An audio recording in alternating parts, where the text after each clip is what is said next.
तीन लड़के मिलकर एक लड़की के साथ बारी-बारी से दुष्कर्म का अंजाम देते हैं, यानी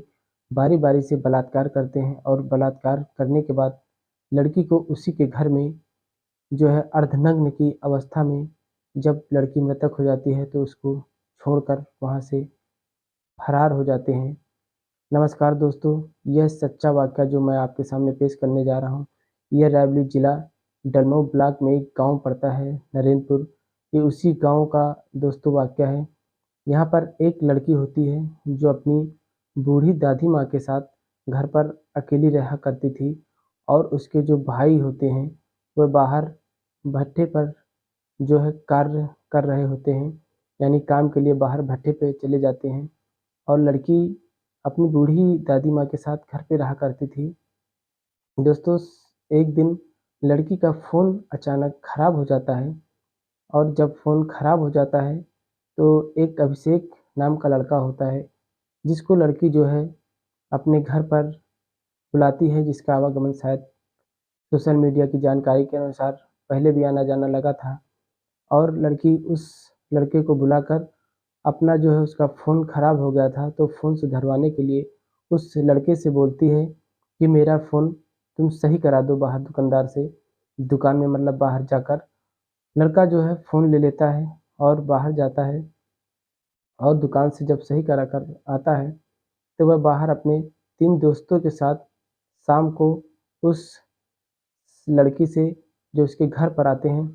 तब लड़की शायद खा-पीकर बिस्तर पर लेट गई होती है, अपनी दादी माँ से बात-वात करके जो लेट गई होती है और लेटने के बाद दोस्तों जब वो लड़का आता है और लड़की को फ़ोन के लिए आवाज़ लगाता है और जब लड़का जो अभिषेक और उसके दोस्त होते हैं, जब उसके कमरे पर पहुँच जाते हैं, फ़ोन देने के बहाने, तो दोस्तों लड़की को वह अकेला देखकर उसकी अभिषेक और जो उसके दोस्त होते हैं उनकी नीयत फिसल जाती है और उस लड़की के साथ तीनों मिलकर सामूहिक दुष्कर्म को अंजाम देते हैं, यानी बारी-बारी से मिलकर लड़की के साथ बलात्कार करते हैं और बलात्कार करने के बाद लड़की को जो लड़की का दुपट्टा होता है, उसी दुपट्टे से लड़के की जो है हत्या कर देते हैं अपने फँसने की आशंका। जब उन तीनों को लगता है कि हम फँस जाएँगे, तो लड़की का ही जो दुपट्टा होता है, उसी के दुपट्टे से लड़की की जो है गला दबाकर हत्या कर देते हैं और शायद पास ही में कोई बोतल भी होती है, जो उसके सर पर वार कर देते हैं बोतल से, जिससे लड़की लहूलुहान हो जाती है और जब लड़की मृत अवस्था में हो जाती है, यानी जब लड़की मर जाती है, तो यह तीनों उसको उसी अवस्था में छोड़कर वहाँ से फरार हो जाते हैं दोस्तों, भाग जाते हैं और जब सुबह होता है, दादी माँ जब उठती हैं, उस लड़की की दादी माँ जो होती हैं, वो सुबह उठती हैं तो वह अपनी पोती को यानी अपनी बेटी को आवाज़ लगाती हैं, लेकिन बार-बार आवाज़ लगाने पर बेटी जब नहीं उठती, तो स्थानीय मतलब अपने आस-पास के लोगों की दादी माँ मदद लेती हैं और मदद लेने के बाद जब दरवाज़ा खुलवाया जाता है, यानी जब दरवाज़ा खोला जाता है उस कमरे का दोस्तों, तो देखते हैं कि लड़की जो है बिस्तर पर अर्धनग्न की अवस्था में पड़ी होती है, यानी जिस प्रकार उसका बलात्कार हुआ होता है, उसी अवस्था में लड़की पड़ी होती है और जो है उसके सर पे गंभीर रूप से चोटें आई होती हैं और बिस्तर के बाहर काफ़ी खून भी पड़ा होता है। जब सब लोग देखते हैं, तो आनन-फानन तुरंत पुलिस को इत्तला दी जाती है और दोस्तों पुलिस जब इस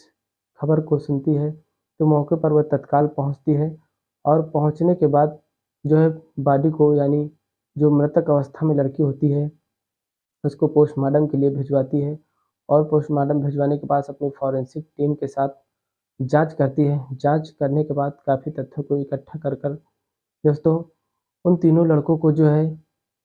सबूत के आधार पर पकड़ती है और जब तीनों को अभिषेक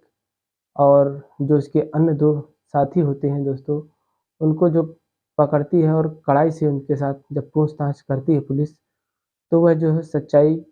पूरी उगल देते हैं, यानी अपनी सच्चाई को बयाँ कर देते हैं। जिस प्रकार उन्होंने लड़की के साथ दुष्कर्म का अंजाम दिया और जिस प्रकार उन लोगों ने लड़की को मारा था, पूरा जो सच होता है वह पुलिस से बता देते हैं और पुलिस भी जब पूरा सच जानती है तो उनके पास से जो है मोबाइल फ़ोन की सिम और जो दुपट्टा होता है वह उन तीनों के पास से बरामद होता है और जब बरामद होता है तो पुलिस उन तीनों के खिलाफ गंभीर धाराओं में मुकदमा दर्ज कर दोस्तों उन तीनों को जेल में भेज देती है। दोस्तों हमने आपके सामने ये जो सच्चा वाक़या पेश किया है, यह सच्चा वाक़या सुनाने का मतलब मेरा किसी के दिल को ठेस पहुँचाना नहीं है, ना ही किसी प्रकार का मैं असमंजस फैला रहा हूँ। मैं मात्र समाज को एक जागरूक कर रहा हूँ, जिससे कि कभी कोई